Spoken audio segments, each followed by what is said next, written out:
زمون دغه نننې غونډه دغه نننې مجلس دغه محفل د دنیا نورو مجلسونو نه پروګرامونو نه او غونډو نه بالکل یو ځان نه دا هغه مجلس دی چې د دې مجلس کې زمون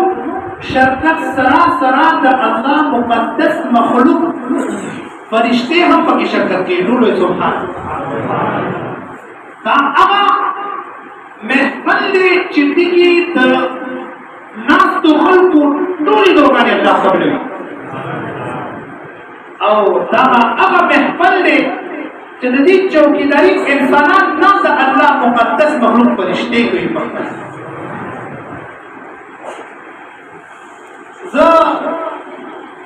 حضرت مفتی صاحب اور مفتی صاحب برادر مکرم مولانا قاری سبحان الله صاحب تا او د علاقې ټول مشرانو کشرانو ته چې په ختم کې شرکت کړي دي او زموږ خوراکیانو میندو چې باقاعده ختم قرآن اورېدلی دی ټولو ته د زړه د کومې نه اخلاص نه مبارکي ورکوم. الله تبارک وتعالی دې دغه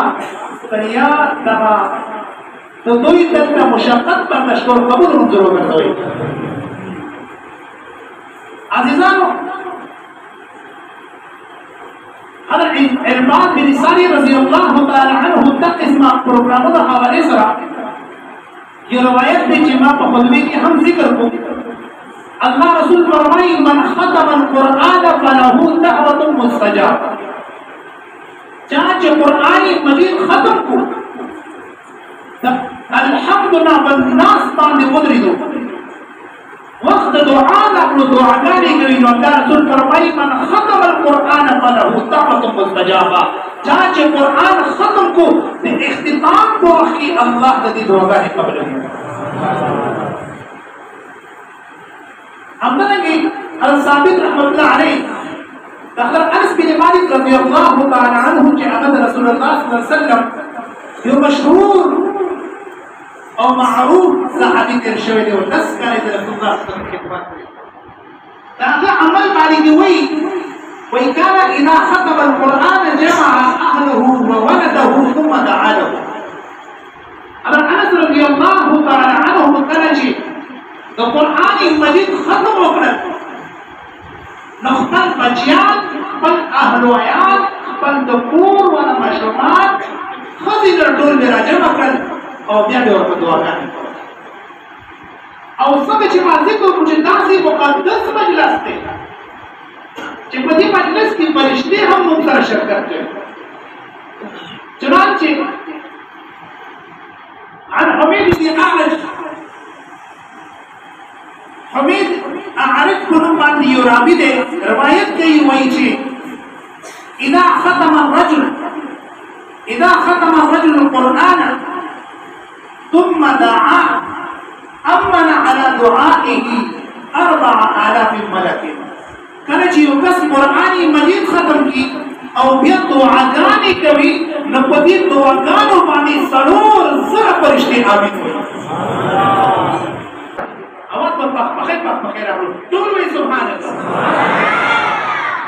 دا په بالکل په هر څه چندرن دې دومره تیزی سره وایي چې ارباب ټوله او نړۍ ټول شي کنه په هغه وخت سبحان الله سبحان الله. نو عزیزانو 400 فرشتې زموږ تاسو په دعاګانو باندې امین وایي. دا خوشالي خبره ده کنه ده. همدارنګه یو بل صحابي دی فرمایي وایي کله چې یو انسان ختم وکړي د قرآن اذا ختم الرجل القرآن صلى عليه 60,000 ملك. کله چې ختم د قرآن وکړي یو کس نو د دې په دعاګانو باندې 80,000 فرشتې دعاګانې کوي او د دې په دعاګانو باندې 80,000 فرشتې امین وایي. 80,000 فرشتې چې تاسو په دعاګانو باندې د جبر شپې پر ورسره په دعاګانو باندې امین وایي. نو مقصد دا دی چې الله دې ضرور دعاګانې قبلوي. نو عزم دومره محترم دومره مقدس دومره مبارک دا محفل دی او د دغه قسمه محفلونو ته شرکت باندې څه ثوابونه ملويږي په دا قسمه محفلونو کې شرکت باندې څومره د انسان مغفرت کېږي په دا قسمه پروګرامونو کې انسان د څومره ګناهونو نه پاکېږي د دې اندازه هغه کېږي چې موږ د احادیثو مبارکو مطالعه وکړو ابو قلابه رضی الله تعالی عنه مشهور صحابي دی فرمایي وایي چې دا قسمه کله چې د قرآن مجید یو کس د قرآن مجید افتتاحي مجلس کې شامل شي افتتاحي مجلس کې شامل د قرآن مجید آغاز کېږي روپۍ چې ټولې د قرآن مجید تلاوت شروع کېږي هغه وخت کې حاضر شي نو دا داسې دی لکه د اسلامي لښکر حصه ګرځېدلې وي اسلامي فوج کې په هغه وخت کې شامل شوی کوم وخت کې چې د فتوحاتو وخت وي هغه ته الله فوج ته الله پته نصیب کړي په داسې وخت کې راشمل شوی او کوم کس چې د قرآن مجید اختتامي مجلس کې ختم قرآن کې شرکت وکړي دا داسې دی لکه د غنیمت د تقسیمېدو په وخت کې شرکت کړي نن دلته غنیمت تقسیمېږي څه شي تقسیمېږي غنیمت تقسیمېږي د مغفرت غنیمت تقسیمېږي د رحمت غنیمت تقسیمېږي د فضیلت غنیمت تقسیمېږي او سره د سړي باندې غنیمت هم ډېر کسان به داسې شي هغه لکه څنګه مفتي صاحب په خپل بیان کې ذکر وکړو چې دا ډېره لکه څنګه ما د مساعدت ولا محفل دی ځان چې لاړ شي دعاګانې به الله قبول کړي ډېر کسان به داسې وي او څوک هم چپل شو نکول به داسې چې راځه زموږ حرکت یو مشهور دی وایي ځان خپل مې لاړ شو ټول وګورو وریجې مو راځي جومات ته لاړ شو بیان کوم ورو ورسره اواز راکړه ورسره مټۍ مو ډېر مقدس مجلس او ستاسو دلته شرکت ستاسو ناسته الله دې قبول او منظور وکړي وخت ډېر نازک دی یو دوه روایتونه ذکر کوم او بیا په دې باندې ختموم دا چې کوم فضیلتونه ما ذکر کړو دا صرف او صرف د ایمان لپاره د خالي لپاره نه بلکې په دې مجلس کې هر نر ښځه چې شرکت کړي هغه لپاره دا على الاعلان بقام کې ټول اعلان دي چې الله دې کس مغفرت کوي ټول سفیان بن ثور رحمه الله سفیان ثور رحمه الله نو مسافر دی مشهور شخصیت فقيه محدث تر شوی دی فرمایي وای کله چې حافظ قرآن مجید ختم کی یا یو عام انسان قرآن مجید ختم کی نو اختتام په وخت کې کرام کاتبین چې د نیکو خلقو اعمال لیکل کې فرشتي دي هغه راځي فقبل الملك بين عينيه او دم حافظ القرآن باندې خوري راځي دا چې د حافظ زبان نه په ایمان سره یو دې کې چا څو ختم کړی دا سوچت کې چې په قرآن کې ختم کړی ماشاءالله یو با ماشاءالله او ماشاءالله ابو دې کې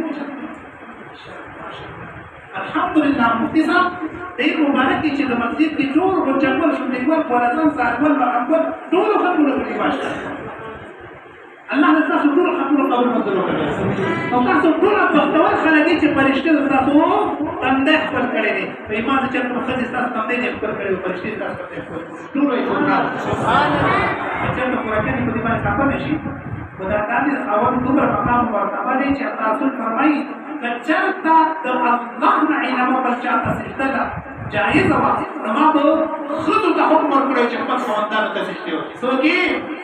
مستاسو فضیلتونه نشم بیان داس نه یا قرآن کې چې بیان وایي چې په مفتي صاحب دا ورچګول شو دیوال چې پر رشوت ورکړي د کسر نو عزیزانو ډېر محترم مجلس دی او د دې مجلس په اختتام باندې چې ما وویل چې 7000 فرشتي سوزره فرشتي سوزره یو کې څلور زره بلکې شپږ زره فرشتي په دې کې شرکت کوي او دا فرشتي بیا الله په خدمت کې حاضر شي او بیا یو لوی مکالمه په حدیث کې ذکر شوی دی او د مکالمه په اختتام کې الله فرمایي چې فرشتو واوري چې دې مجلس ته څوک هم راغلي وي څه مقصد لپاره راغلي واوري دې ټول ما د مغفرت اعلان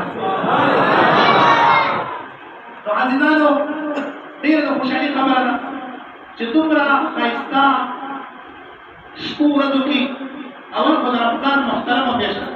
بیا ختم د قران مجید دی بیا ختم د قران مجید دی او بیا په تربیحو شانتي مقدس عمل کې شوی دی او بیا شپږ محترمي دي روزه دی نو د دې مقام او مرتبه اندازه بیا لګوډې ته خوشي په یو خبره مسله ورته کوم بیان کوم ډېر خلک داسې دي چې د قران مجید ختم وکړي او بیا ټول تربیحې پرېږدي چې انا بنا برګر دې مولا سشری انا بنا برګر دې مولا بس نه په پدیو مونږ کول کې دا ماوره په تربیحو کې قران مجید ختمول د ذات ته سنت دی او قران میشتي تربیحې کول د ذات ته سنت دی سشری ځان ته سنت نن سبا داسې مولانا وروته دي وي تربیحې چې په سره شته داسې مولانا هم شته الله دې ورته هدایت وکړي الله دې ورته هدایت وکړي دا خلک ګمراه کوي دا سنت مؤکده